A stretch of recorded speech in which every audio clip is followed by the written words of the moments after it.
কিতাব প্রমাণ করেছে বন্ধু,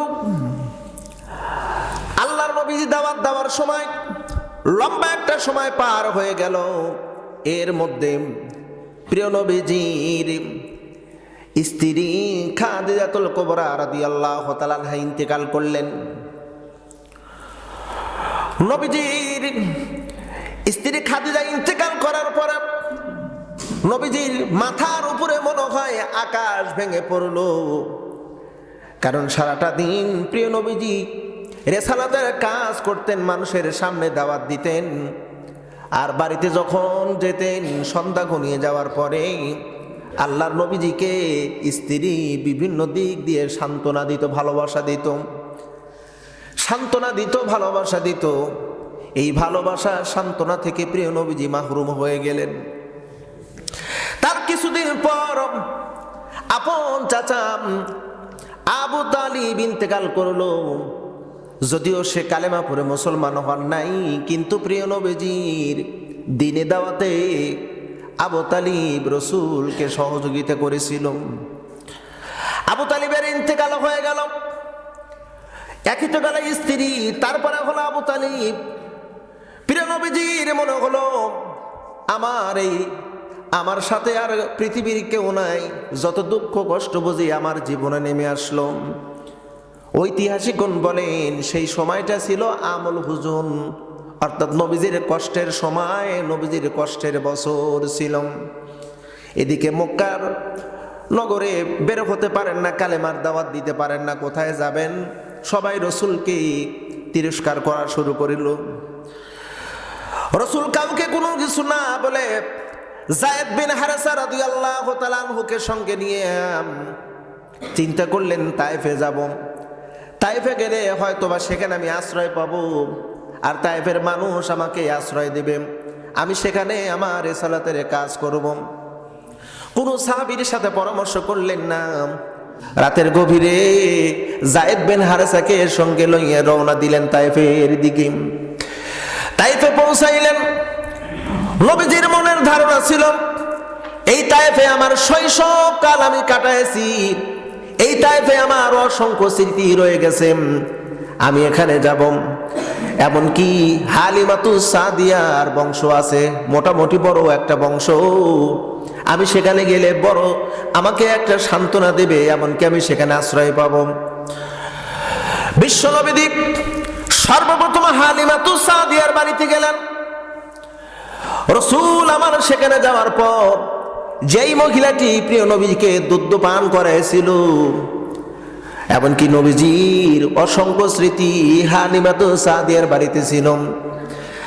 রসুল যখন সব খুলে বলল, রিসালাতের কথা যখন খুলে বলল, হালিমাতুস সাদিয়া বলল, আমার পালক পুত্র মুহাম্মদ বিন আব্দুল্লাহ, তুমি আমার চোখের মণি, তুমি আমার কলিজার টুকরা, আমি তোমাকে খুব ভালোবাসি। বেটারে, আমি তোমাকে আমার বাসায় আশ্রয় দিতে পারবো না, যদি দেই তাহলে তায়েফবাসী আমাকে রাখবে না, এই তায়েফে আমাকে বসবাস করতে দেবে না, বরং তুমি অন্য কোথাও চেষ্টা করে দেখো। আল্লাহর নবী তায়েফের যে বড় বড় নেতারা ছিল, পর্যায়ক্রমে 3 নেতার কাছে গিয়ে উপস্থিত হলো। 3 জন নেতার কাছে প্রিয় নবীজি গেল, আর সব ঘটনা খুলে বললাম। রসুল যে নবী, তার যে কি কি কাজ, এই কথাগুলো ওই নেতাদের সাথে একটু আলোচনা করলাম। 3 জন নেতা 3 রকমের বক্তব্য দিল।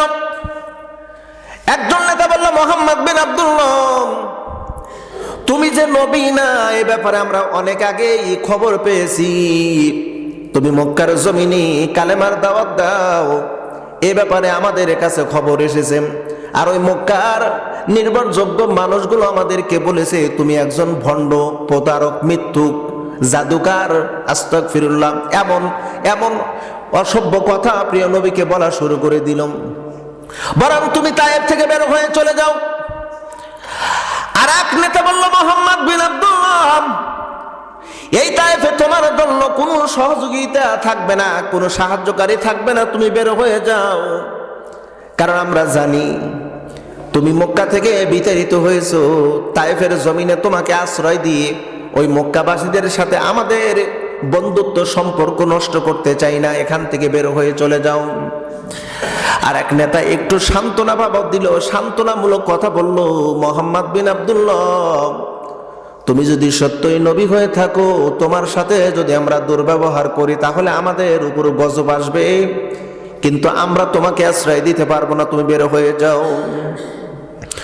আল্লাহর নবীজি কিতাবের মধ্যে আসছে 7 দিন ঘুরে ঘুরে তায়েফের ছোট বড় অসংখ্য নেতাদের কাছে তার এই দাওয়াত দিল, প্রস্তাব দিল, সবাই প্রত্যাখ্যান করলো। এবার কিছু সংখ্যক নেতারা চিন্তা ফিকির করলো, মোহাম্মদ বিন আব্দুল্লাহকে কিভাবে এই তায়েফ থেকে সরানো যায়, তো সহজে যাবে না। কিছু দুষ্ট পোলাপানদেরকে কিছু হাদিয়ার বিনিময়ে, টাকা পয়সার বিনিময়ে ওদেরকে খেপায় তুললো, আর আল্লাহর নবীজিকে মারার জন্য বড় ধরনের একটা পরিকল্পনা করলো। রাসূল আমার তায়েফের মানুষদেরকে, সাধারণ মানুষদের মাঝে যখনই উপস্থিত হচ্ছে, ঠিক এই মুহূর্তে এই যুবকেরা পাথরের টুকরা নিয়ে এসে রাসূলুল্লাহর উপরে বৃষ্টির বর্ষণের মতন পাথর নিক্ষেপ করা শুরু করলো। ক্রমাগত ভাবে পাথর নিক্ষেপ, রাসূলুল্লাহর পুরো শরীর রক্তে রঞ্জিত হয়ে যায়। শুধু তাই নয়, যায়েদ বিন হারেসাও আঘাতপ্রাপ্ত হয়। দীর্ঘ সময় পাথর মারেন। শুধু রাসূল এতটুকু বলেছিলেন, তায়েফবাসীরা, আমার কি এমন অপরাধ, আমাকে কেন তোমরা পাথর দিয়ে আঘাত করো? আমি তো শুধু এক আল্লাহর, এক রবের দাওয়াত দেওয়ার জন্য এসেছি, এখানে আমার ব্যক্তিগত কোনো স্বার্থের জন্য আমি আসি নাই, তোমরা কেন আমাকে মারো? যায়েদ বিন হারেসা বলে, ও নবীজি, এরা রক্তে মাংসের মানুষ নয়, এরা পাথরের মানুষ, এদেরকে যতই বুঝান এরা বুঝ মানবে না, চলেন আমরা মক্কার দিকে যাই। রাসূল বলেন, যায়েদ রে, আমি কোন জায়গায় গিয়ে আমি আশ্রয় নেব? আমার মন বলতেছিল তায়েফে গেলে বুঝি এখানে তায়েফবাসীরা আমাকে আশ্রয় দিবে, আর আমার কথাগুলো তারা শুনবে এবং মানবে। রাসূলকে এতটাই আঘাত করা হয়েছে, তায়েফের মানুষের হিংস্র থাবা থেকে কোনো মতো যায়েদ বিন হারেসা প্রিয় নবীকে বুকের সঙ্গে জড়ায় ধরে মানুষের আড়াল হয়ে ছোট্ট একটা বাগানের মধ্যে ঢুকে পড়লো, আঙ্গুরের বাগানের মধ্যে। রাসূলের শরীর থেকে রক্ত এতটাই বের হয়েছে, রক্ত নবীজির জুতা মোবারকের সঙ্গে লেগে গেছে, পা দিয়ে রক্ত গড়তে গড়তে জুতার সঙ্গে পা লেগে গেছে, এমন রক্ত বের হয়েছে। যায়েদ বিন হারেসা কাঁদতেছেন। ঠিক এমন টাইমে জিবরাইল চলে আসলেন, এসে বললেন, ইয়া রাসূলুল্লাহ, আল্লাহ এই মুহূর্তে আমাকে পাঠাইছে, আমি শুধু একা আসি নাই, পাহাড়ের ফেরেশতারাও আমার সাথে আছে। ও নবীজি, তায়েফবাসীদের আইলির মন নির্যাতনের কথা আমরা সচক্ষে দেখলাম, নির্যাতন করেছে। নবী গো, অনুমতি দেন, আপনি শুধু অনুমতি দিতে দেরি, পাহাড়ের ফেরেশতারা আসছে, তায়েফবাসীদেরকে পাহাড় চাপায় দিয়া ধ্বংস করে দেওয়া হবে, শুধু একটা বার অনুমতি দেন। রাহমাতুল লিল আলামিন বললেন, জিবরাইল, এদেরকে যদি মারা হয় আমি কাদের কাছে কালেমার দাওয়াত দেব, কাদের কাছে দ্বীনের দাওয়াত আমি দেব? আমাকে ওরা না বুঝে মেরেছে, ওদেরকে মারা যাবে না। জোরে কন্যা একটু সুবহানাল্লাহ। রাসূল বলেছেন, বুইস্তু রাহমাতুল লিল আলামিন, আমি প্রেরিত হয়েছি বিশ্ববাসীর জন্য রহমত। বিশ্ববাসী, শুধু মুসলমান না, গোটা বিশ্বের জন্য রহমত হলো মুহাম্মদ সাল্লাল্লাহু আলাইহি ওয়াসাল্লাম। মারা যাবে না ওদেরকে। রাসূল বরং তায়েফবাসীদের জন্য দোয়া করলেন, আল্লাহ ওরা বোঝে নেই, না বুঝে মেরেছে, মাফ করে দাও আল্লাহ, ওদেরকে ক্ষমা করে দাও। আঙ্গুরের বাগানের ভিতর প্রিয় নবীজি কান্না করেন, যায়েদ বিন হারেসাও কান্না করেন। ঠিক এমন টাইমে একজন চলে আসলো, ওই আঙ্গুর বাগানের রক্ষণাবেক্ষণকারী, পরিচর্যাকারী এমন একজন ব্যক্তি চলে আসলো। এসে রাসূলুল্লাহর এমন অবস্থা দেখে যায়েদ বিন হারেসা কথা বলেন, ইনি কে? যায়েদ বিন হারেসা বলল, ইনি মুহাম্মদ সাল্লাল্লাহু আলাইহি ওয়াসাল্লাম। একটু বংশ পরিচয় বলো তো। সিরাতে মুস্তাফা ইদ্রিস কান্দলবী রাহমাতুল্লাহ আলাইহি বলেন, যায়েদ বিন হারেসা রাসূলুল্লাহর বংশের পরিচয় দেওয়া শুরু করলেন। মুহাম্মদ বিন আব্দুল্লাহ বিন আব্দুল মুত্তালিব, এভাবে করতে করতে ইসমাইল আলাইহিস সালাম পর্যন্ত বংশের পরিচয় যখন দিল, এই আঙ্গুর বাগানের রক্ষণাবেক্ষণকারী এক মুহূর্ত দেরি না করে আঙ্গুরের বাগান থেকে আঙ্গুর, পাকা আঙ্গুরগুলো পেরে রস করলেন। এক গ্লাস রস নিয়ে এসে বিশ্ব নবীজির সামনে এনে ধরলেন। বিশ্ব নবীজি মাথা উঁচু করে লোকটির দিকে তাকায় বললাম, একটু মুস্কি হাসি দিয়ে বলল, তোমার বাড়িতে হযরত ইউনূস আলাইহিস সালামের গ্রামে? তোমার বাড়ি তো, তোমার জন্মস্থান তো হযরত ইউনূস আলাইহিস সালামের গ্রামে? লোকটি বলল, আপনি কেমনে জানেন? আল্লাহ রাসূল বললেন, এক নবীর খবর আর এক নবীর কাছে সরবরাহ করার ব্যবস্থা আমার আল্লাহ পাক করে দিয়েছেন। জোরে কন্যা একটু সুবহানাল্লাহ। এক নবীর খবর আর এক নবীর কাছে আছে। অনেক লম্বা চওড়া কথা। আল্লাহর নবী তায়েফ থেকে মক্কার উদ্দেশ্যে রওনা দিলেন। যদিও মক্কায় আসেন নাই, মক্কা থেকে প্রায় 30 থেকে 35 মাইল দূরে একটি জায়গা, একটি গুহা। সেখানে আবু বকর, হযরত যায়েদ বিন হারেসা আর বিশ্ব নবীজি এই গুহার ভিতরে কয়েকদিন কারো অনাহারি, খাবার নেই পেটে। যায়েদ বিন হারেসা বলে, নবীজি চলেন মক্কার দিকে আমি যাই, আমরা যাই।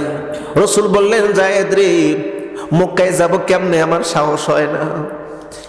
যেই মক্কার মানুষেরা আমাকে এত নির্যাতন করেছে, আমি তায়েফ এসেছি, তায়েফে কালেমার দাওয়াত দিয়েছি, আর এই তায়েফের এই ঘটনা যদি আবার মক্কায় যদি পৌঁছে যায়, যায়েদ রে, ওই মক্কার নিষ্ঠুর মানুষেরা আমাকে মেরে ফেলবে। আমার মন চাচ্ছে না আমি মক্কার দিকে যাব। রাসূল যে জায়গায় অবস্থান করতেছিলেন সেখান দিয়ে কিছু সবুজ কিছু জায়গা ছিল, সেখানেই মক্কার কিছু রাখালেরা উট, দুম্বা, ভেড়া এগুলো তারা এখানে চড়াতো, ঘাস খাওয়ানোর জন্য এনেছেন। লক্ষ্য করে দেখে একটা পশু তারা খাবারের জন্য জমিনে মুখ লাগায় না, সবার চোখে পানি। যদি এই ঘটনাটি উল্লেখ আসছে, তারিকুল ইসলাম প্রসিদ্ধ একজন লেখক, আফগানিস্তানের একজন প্রসিদ্ধ লেখক, তিনি ঘটনাটি উল্লেখ করেছেন। একটা পশু জমিনে মুখ লাগায় না, সবার চোখে পানি। রাখালের অবাক হয়ে গেছে, কেন রে, কি হয়েছে?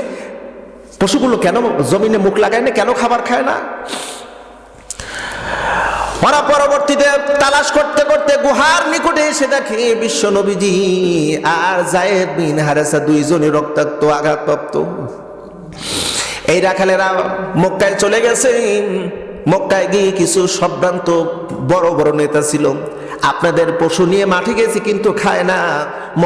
মোহাম্মদ বিন আব্দুল্লাহ আঘাত অবস্থায় অমুক জায়গায় রয়ে গেছে, আপনারা আসেন একটু, নইলে আপনাদের পশু মারা যাবে। ওরা আসলো, বিশ্ব নবীদের সব কথাবার্তা শুনলো। ওরা শেল্টার দিচ্ছে আর বলতেছে, আমরা তোমাদের মক্কায় চলো, তোমাদেরকে আঘাত করে, কে তোমাদেরকে প্রতিহত করে আমরা দেখব।